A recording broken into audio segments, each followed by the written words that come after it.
Tidak ada hadis Nabi, hormatilah keturunanku. Tidak ada.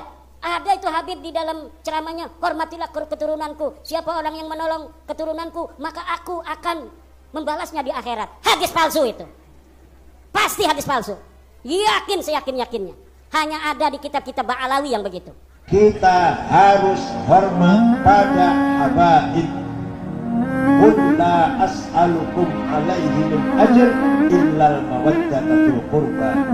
Allah memerintah Nabi Muhammad, katakan saya tidak mau bayaran, gak ingin imbalan. Satu saya minta, cintailah keturunanku. Maka kita wajib menghormati ahli bait, semua habib kepadang bulu. Innal Hasan wal Husain sayyida syabab ahli jannah. Yang mencintai Sayyidina Al-Hasan, mencintai Sayyidina Al-Husain, yang mencintai zuriat mereka, keturunan mereka, maka dengan cinta itu bekal kita menghadap Rasulullah sallallahu alaihi wasallam. Andai aku dihadapkan nanti menghadap Allah, tahajudku tak sebanyak Imam Ahmad bin Hanbal, 300 rakaat fil yaumi wal laila, 300 rakaat sehari semalam. Andai aku dihadapkan kepada Rasulullah sallallahu alaihi wasallam, maka jihadku tidak sebanyak Sayyidina Khalid ibn Walid. Setiap jengkal kulitnya, setiap tetes darahnya tak lepas daripada tebasan tombak, anak panah dan pedang. Andai aku dihadapkan kepada Sayyidina Maulana Muhammad sallallahu alaihi wasallam, amalku tak sebanyak Abdurrahman ibnu Auf. Lalu apa bekalmu hai Abdul Somad? Adakah ceramah-ceramahmu itu bisa kau jadikan bekal menghadap Allah? Tidak. Sebagiannya sudah diambil oleh tatapan mataku melihat berapa subscriber, follower dan viewer. Abdul Somad mungkin habis amalnya sudah ria. Satu-satunya yang akan kujadikan bekal menghadap Rasulullah hanyalah aku pernah mencintai keturunanmu. Aku pernah mencintai zuriat.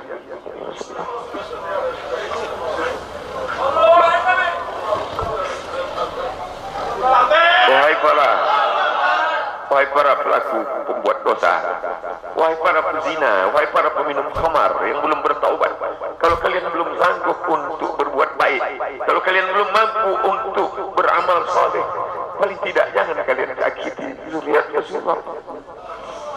Jangan kalian keluarkan kata-kata, jangan keluarkan kata-kata fitnah. Bagaimana kalian akan menghadap Rasulullah?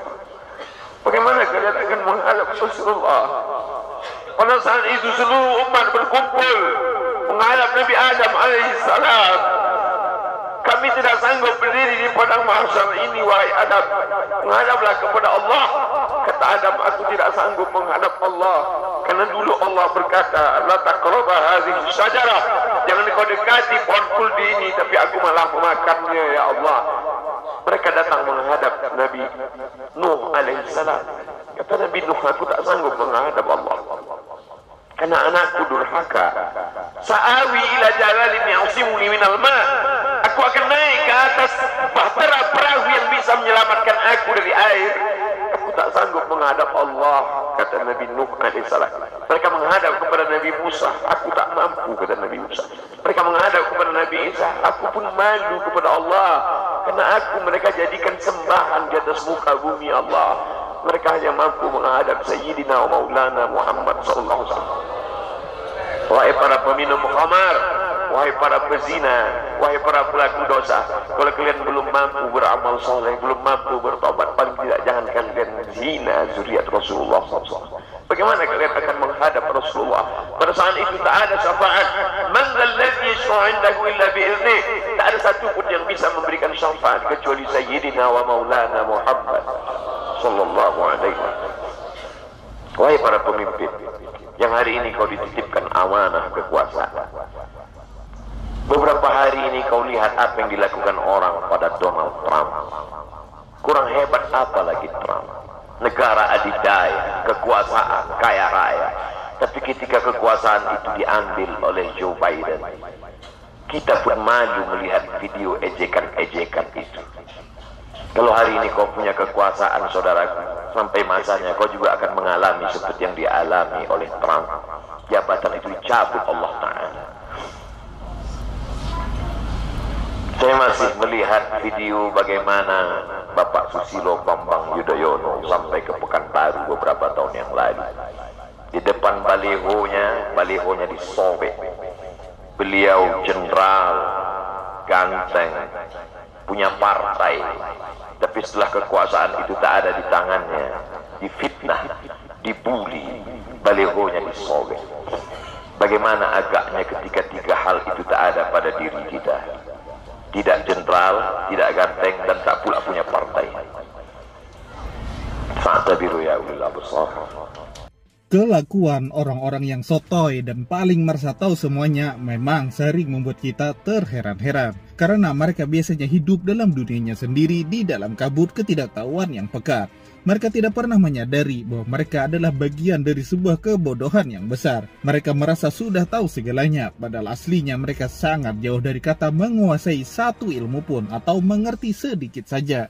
Orang sotoy itu selalu merasa lebih pintar dari orang lain tanpa menyadari bahwa kebodohannya telah meracuni pikirannya. Mereka menutup mata dan telinga terhadap segala kritik atau saran yang sebenarnya ingin membantu mereka. Mereka hidup dalam kesombongan dan keangkuhan yang membutakan diri terhadap kebenaran. Apa yang membuat mereka terus hidup dalam kebodohan itu?